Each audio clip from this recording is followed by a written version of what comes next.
भाई आज विकल्प आपके दरमियान में है।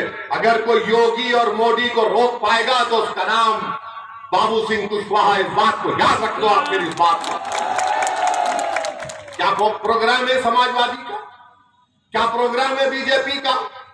आज उत्तर प्रदेश के नौजवानों का, युवाओं का बेरोजगारी उनका मुकद्दर बनकर रख गया।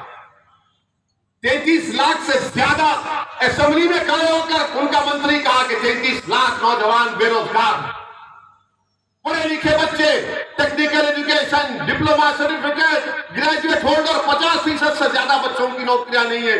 मगर बाबा कहते हैं नौकरी की जरूरत नहीं है, बुलडोजर पे बैठ जा। नौकरी किसको दिया आपने बताओ बाबा? किसानों को बर्बाद कर दिया। गंगा के पानी पर लाशें बह रही थी। गरीब के पास अपने माँ बाप का अंतिम संस्कार करने के लकड़ियां नहीं थी, कब्रिस्तान की जमीन नहीं थी, जो नदी के किनारे दफना दिया तो टीवी और अखबारात ने दिखाया कि कुत्ते किसी के बाप या किसी बहन या भाई की लाश को लोच कर खा रहे थे। ये तुम्हारी हुकूमत थी योगी आदित्यनाथ। आज तुम आकर कह रहे हो कि नहीं हमने काम किया, हमने फलां किया। मेरे अजीज दोस्तों और बुजुर्गों, मेरी इस बात को यकीन कर लीजिए कि आप जब तक सियासी ताकत हासिल नहीं करेंगे, आप अपनी सपों से नेता नहीं बनाएंगे। हम सिर्फ नारे लगाने वाले रहेंगे। हम सिर्फ घर में बैठकर सर को हाथ लटक कर रोने वाले बन जाएंगे। आज एक विकल्प के तौर पर ओवैसी और कुशवाहा आपके दरमियान में आए। अपने सपों में इत्तेहाद पैदा करिए और यहां से हमारे भाई राधेश्याम जी को 23 तारीख के दिन निकलकर पूरे एक होकर गैस के सिलेंडर के निशान पर बटन दबाइए। अब ये सिलसिला शुरू हो चुका है। सुराग जिंदगी, अगर तू मेरा ना बन सका तो अपना तो बन। आप बताइए क्या इंसाफ होगा? ये हकीकत है। बाबू सिंह कुशवाहा को उत्तर प्रदेश का मुख्यमंत्री बनाइए। हम आपसे कह रहे हैं उत्तर प्रदेश में आज सबसे कम पढ़े लिखे कौन है? मुसलमान है। सबसे बाहर स्कूल में कौन है? मुसलमान है। सबसे कम ग्रेजुएट 3% मुसलमान है। सबसे ज्यादा गरीब बेरोजगार अल्पसंख्यक समाज मुसलमान है। सबसे कम 2 एकड़ जमीन किसी के पास है तो मुसलमान है। अगर कोई माइका लाल उठकर कहेगा ये झूठ है तो वक्त बता दो, मैं बैठकर उसको प्रूव करने को तैयार हूं। ये मेरी लड़ाई है। उत्तर प्रदेश के जेलों में सबसे ज्यादा दलित, मुसलमान और आदिवासी क्यों है? मगर सबको वोट चाहिए आपका। सपा बोलेगी बीजेपी को हराना है, वोट दे दो। बीजेपी बोलेगी मुगलों को हराना है, वोट दे दो। कांग्रेस बोलेगी परिवार को बचाना है, वोट दे दो। आपका क्या होगा मेरे भाई? क्या आप अपने घर में चिराग नहीं करेंगे? क्या आपके घर के अंधेरे नहीं चटेंगे?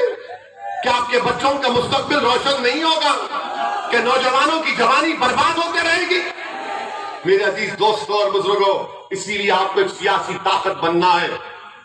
जब तक आपका कोई सियासी नेता नहीं होगा, राजनेता नहीं होगा, आज कुशवाहा आपके सामने खड़ा है, इसकी कदर करो। आज कुशवाहा तुम्हारे सामने खड़ा है, कदर करो। फिर याद रखो 50 साल तक कोई आने वाला नहीं है। आज ओवैसी अगर उत्तर प्रदेश को आया तो मैं अपनी मकबूलियत के लिए नहीं आया हूं, ना मैं तुम्हारे मेरी तारीफ में नारे सुनने के लिए आया हूं। मेरी जिंदगी का चिराग कभी भी गुल हो जाएगा जब अल्लाह फैसला करेगा। मगर आपको नेता बनना है और बनाएगा इंशाअल्लाह अल्लाह आपको नेता, इंशाअल्लाह होगा। आपको नेता बनना है। आपके मुस्तकबिल के फैसले आप करेंगे। आपके मुस्तकबिल के फैसले अखिलेश नहीं करेगा। आपके मुस्तकबिल के फैसले योगी नहीं करेगा। आपके मुस्तकबिल के फैसले बहन मायावती नहीं करेगी। आपके मुस्तकबिल के फैसले आपका नेता करेगा, जो आपकी सफों से उठेगा और आपकी रहबरी और क़यादत भी करेगा इंशाअल्लाह।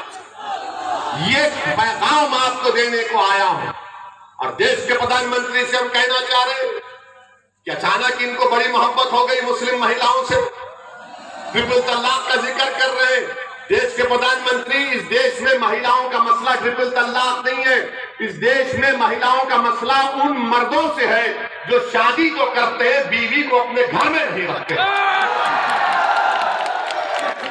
शादी तो करते हैं मगर घर में नहीं रहते। इसमें बहुत से लोग हैं। अबे रखने की ताकत भी तो चाहिए। ये बोले ट्रिपल तलाक, ट्रिपल तलाक, ट्रिपल तलाक। अब इनसे पूछ लिए तलाक के माने क्या है? बोले खाली बोल दियो तो। अरे नहीं है ऐसा, वो गुनाह है। ट्रिपल तलाक का कानून, उसको क्रिमिनल एक्ट करना गलत है वो। मगर देश के प्रधानमंत्री को ट्रिपल तलाक से मोहब्बत है। देश के प्रधानमंत्री को कर्नाटक की वो बच्चियां जो हिजाब निकाब पहनकर जा रहे हैं उनके पढ़ने से मोहब्बत नहीं है। देश के प्रधानमंत्री उन बच्चियों को पढ़ने के जेवर से ताकतवर नहीं देखना चाहते। तो अगर करते तो बोलो प्रधानमंत्री, कर्नाटक में क्या हो रहा है? कर्नाटक में बीजेपी की सरकार और उन बच्चियों को स्कूल के बाहर रोक दिया जा रहा है, बेइज्जती की जा रही है, कपड़े उतारा जा रहा है, उनके बेइज्जती की जा रही है, दुनिया के सामने कपड़े उतारा जा रहा है। आप बताओ ये बीजेपी कर नहीं रही है तो क्या है बताओ? आप कहते हैं बच्ची बेटी पढ़ाओ बेटी बचाओ। अरे हम बच्चा पढ़ा रहे हैं तो आप स्कूल के सामने मेरी बेटी के कपड़े उतरवा रहे हैं। इससे बड़ी बेइज्जती क्या हो सकती है? क्या अखिलेश मुंह खोले? क्या अखिलेश ने कहा कुछ इस बारे में?